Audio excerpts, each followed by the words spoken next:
नमस्कार दोस्तों, मैं हूं आपका होस्ट और दोस्त मुरलीधर। फिल्म थ्री इडियट्स का रणछोड़ दास छांचड़ तो याद ही होगा। ये चरित्र फिल्म में बेहद लोकप्रिय हुआ था, जिसका एक कारण विचित्र नाम भी रहा था। ये सोचने वाली बात है कि आखिर कौन से ऐसे माता पिता होंगे जो अपने बच्चे का नाम रणछोड़ दास रखेंगे। असल में रणछोड़ भगवान श्री कृष्ण के अनगिनत नामों में से एक नाम है। यही कारण है कि फिल्म में या फिर वास्तविक दुनिया में भी आपको कई रणछोड़ दास मिल जाएंगे। भले ही इस नाम का शाब्दिक अर्थ अटपटा हो, लेकिन रणछोड़ दास का तात्पर्य कृष्ण भक्त होता है। श्री कृष्ण के रणछोड़ दास नाम को लेकर एक बेहद ही रोचक और प्रेरक प्रसंग है, जो काल यवन की कथा से जुड़ा हुआ है। तो आइए जानते हैं कि आखिर कौन था काल यवन और श्री कृष्ण से उसका क्या संबंध था। काल यवन यवन देश का राजा था, जो कि जन्म से ब्राह्मण और कर्म से मलेच्छ था।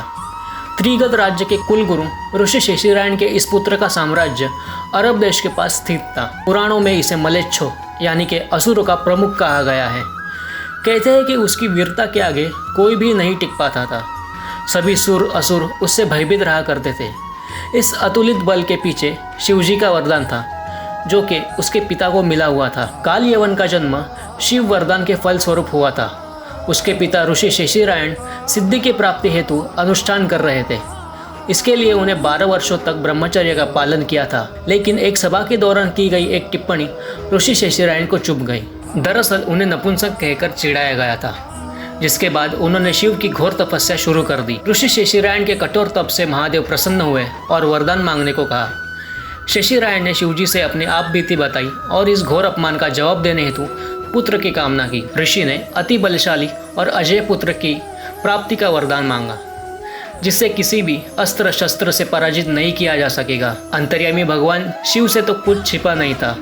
उन्होंने शेषिरायण को मुंह मांगा वरदान दे दिया। वर पाते ही ऋषि ने अपने अविवाहित होने की बात की तो शिव मुस्कुराते हुए बोले, अब जब वरदान मिल गया है तो पुत्र भी अवश्य होगा। निश्चिंत रहे, आपकी इच्छा विलासिता और वैभव की है, वह भी पूरी हो जाएगी। इतना कहकर शिव अंतर्धान हो गए। शिव जी के जाने के बाद ऋषि स्नान हेतु झरने के पास गए तो अचंभित रह गए। जल दर्पण में स्वयं को देखा तो राजकुमार की तरह युवा और सुडौल हो गए थे। स्नान करके जब निकले ही थे कि एक सुंदर युवती उनके ओर निहार रही थी। वो दोनों एक दूसरे पर मोहित हो गए। दरअसल वह युवती स्वर्ग की अप्सरा रंभा थी, जो जलक्रीड़ा हेतु धरती पर आई थी। कुछ समय उपरांत शेषिरायण और रंभा का एक पुत्र हुआ। उसका नाम काल यवन था। शक्तिशाली काल यवन शक्ति का दुरुपयोग कर अन्य राजाओं पर तरह तरह के अत्याचार करने लगा। सभी उससे भय खाने लगे थे। इधर श्री कृष्ण और जरासंध लगातार लड़ रहे थे। बार बार पराजित होने के बाद भी जरासंध शक्ति का संचय कर श्री कृष्ण से लड़ता था। इस बार जरासंध काल यवन के साथ मिलकर श्री कृष्ण को ललकार रहा था। श्री कृष्ण ने स्पष्ट कह दिया कि वो जरासंध से युद्ध नहीं करेंगे, क्योंकि वो बार बार उसे पराजित कर चुके हैं। काल यवन के ललकारने पर श्री कृष्ण उससे अकेले युद्ध करने के लिए तैयार हो गए। उसके बाद जो हुआ वो सबको चकित कर देने वाला था। असीम बलशाली काल यवन से लड़ने की बजाय श्री कृष्ण रणभूमि से भाग खड़े हुए थे। काल यवन क्रोध में लाल हुआ श्री कृष्ण का पीछा करने लगा। काल यवन श्री कृष्ण को पाकर उन्हें मसलने को उद्यत हुआ, लेकिन रणछोड़ श्री कृष्ण को दौड़कर पकड़ना इतना सरल नहीं था। देखते ही देखते श्री कृष्ण एक गुफा में दाखिल हुए।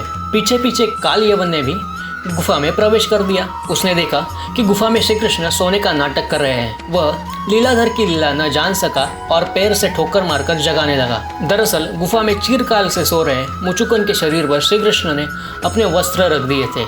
इसके फलस्वरूप काल यवन को लग रहा था कि श्री कृष्ण नाटक कर रहे हैं। मुचुकुंद देवासुर संग्राम में इंद्र की ओर से लड़ते हुए थक गए थे और ब्रह्मा से चिर नींद का वरदान मांगा था। इन्होंने ये भी वरदान मांगा था कि जो भी उनकी नींद खराब करेगा वह उनके देखने पर से जलकर राख हो जाएगा। काल यवन के लगातार पैर से मारने पर मुचुकुंद जाग गए और जैसे उन्होंने काल यवन की ओर देखा और वह जलकर राख हो गया। इस प्रकार शिव वरदान प्राप्त काल यवन परलोक सिधार गया और श्री कृष्ण रणछोड़ दास कहलाने लगे। काल यवन की कथा हमें बताती है कि जीतने के लिए शक्ति ही नहीं, युक्ति भी जरूरी होती है।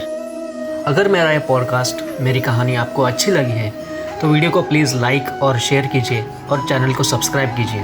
धन्यवाद।